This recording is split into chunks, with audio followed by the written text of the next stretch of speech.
गाजरांचा season आहे. कोवळे गाजर वापरून एखादी रेसिपी झालीच पाहिजे. गाजर हलवा नेहमीच बनवतो.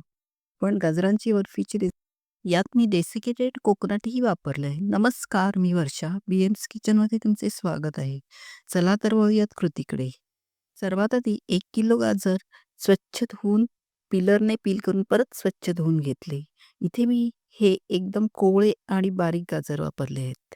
जास्त जाड गाजर वापरायचे नाहीत. आता हे आपण सुरीने बारीक तुकडे करून मिक्सरला फिरवून घेऊयात. खूप बारीक वाटायचं नाही, जाडसरच ठेवायचे.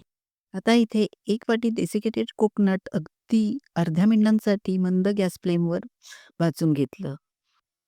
मग हे डेसिकेटेड कोकोनट एका प्लेटमध्ये काढून घेतले आणि मग त्याच कढईत 2 चमचे तूप घालून मिक्सरला फिरवून घेतलेला गाजराचा किस घात. आता हा आपण मध्यम ते मोठ्या गॅस फ्लेमवर 7-8 मिनिटे परतून घेऊया, म्हणजे त्यातले मॉइश्चर कमी व्हायला मदत होईल. 7 ते 8 मिनिटांनंतर अर्धा वाटी मिल्क पावडर घालून थोडी परतून घेऊया आणि मग 1 मिनिट परतल्यानंतर 1 किलो गाजरांसाठी पाव किलो साखर यात घालूयात. थोडे परतून झाल्यानंतर 1 किलो गाजरांसाठी अर्धा लिटर दूध मी इथे वापरलंय. आता हे आपल्याला व्यवस्थित गाजर आणि दूध पूर्णपणे एकजीव होईपर्यंत शिजवून घ्यायचे आहे. 5-7 मिनिटे शिजवून घेतल्यानंतर थोडे दूध आटल्यावरती 1 चमचा तूप घालूयात. यानंतर झाकण ठेवून हे 5-7 मिनिटे आणखी शिजवून घेऊयात. आता झाकण काढून आपण दूध आणि गाजराचा किस अगदी पूर्ण एकजीव करून घेतला आहे. आता आता यात सुरुवातीला भाजून घेतलेले 1 वाटी डेसिकेटेड कोकोनट घालूयात. परत सतत ढवळत सगळे जिन्नस व्यवस्थित एकजीव करून घेऊ. आता हे आपल्याला मिश्रण पूर्णपणे कढई सोडायला लागेपर्यंत शिजवून घ्यायचे आहे. हे बघा, अशा प्रकारे थोडेसे मिश्रण हातात घेऊन त्याचा गोळा होतो की नाही ते पाहिजे. आता ह्याचा पूर्णपणे गोळा होतोय म्हणजे आपले मिश्रण तयार आहे.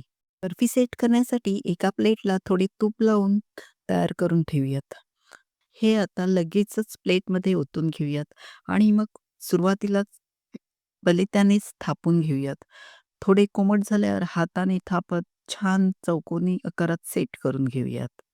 सजावटीसाठी थोडे पिस्त्याचे काप वर पेरून घेतले आणि मग 2-3 तास थंड झाल्यानंतर सुरीच्या साहाय्याने चौकोनी आकारात वड्या कापून घेतल्या.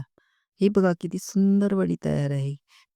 व्हिडिओ आवडला तर या प्लेलिस्टवर क्लिक करून चॅनलला नक्की लाईक आणि सबस्क्राईब करून सपोर्ट करा. ही बर्फी 8 ते 10 दिवस व्यवस्थित टिकते.